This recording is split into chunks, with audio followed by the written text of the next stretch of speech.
नमस्कार, मी स्नेहल चौधरी. आपण पाहतात एलएस मराठी. पाहूयात काही महत्त्वाच्या घडामोडी. मस्साजोग ग्रामपंचायतीच्या निवडणुकीत तब्बल रेकॉर्ड ब्रेक 84% मतदान. गतवर्षीच्या तुलनेत मतदानाचा टक्का 10% वाढला. राज्याच्या पर्यावरण मंत्री पंकजा मुंडेंकडून तलाव संवर्धनाच्या 14 प्रकल्पांची प्रशासकीय मान्यता रद्द. मुख्यमंत्री एकनाथ शिंदे यांच्या कार्यकाळातील 11 आणि आदित्य ठाकरेंच्या काळातील 3 प्रकल्पांचा समावेश. मीरा भाईंदर हल्ला प्रकरणाचा दहशतवादी अँगल तपासात. आरोपीच्या मागील मास्टरमाइंडचा शोध सुरू. शिवसेना नेते संजय निरुपम यांची माहिती. पुणे आंबेडकर चळवळीचं प्रमुख केंद्र भीमा कोरेगाव लाखोंच्या श्रद्धेचं ठिकाण. रामदास आठवलेंची प्रतिक्रिया. ब्रँड प्राडाला कोल्हापुरी हिसका. अखेर जागतिक कंपनी कोल्हापुरात झुकली. नवीन लेदर चप्पल कलेक्शन हे कोल्हापुरी पासूनच प्रेरित. प्राडाचं स्पष्टीकरण. पुण्यातील मोदी बागेत पवार कुटुंबियांचं स्नेहभोजन. मोदी बाग सजली. जुन्या आठवणींना उजाळा. पवार कुटुंबातील अनेक सदस्य मोदी बागेत दाखल.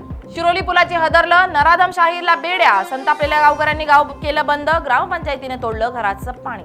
भिवंडीत आरक्षित जागेवरील अतिक्रमणावर पालिकेची कारवाई. चाळी केल्या भुईसपाट. अनेकांचे संसार उघड्यावर. कारवाईत सुमारे 100 घरांवर बुलडोजर. जनतेचा आक्रोश.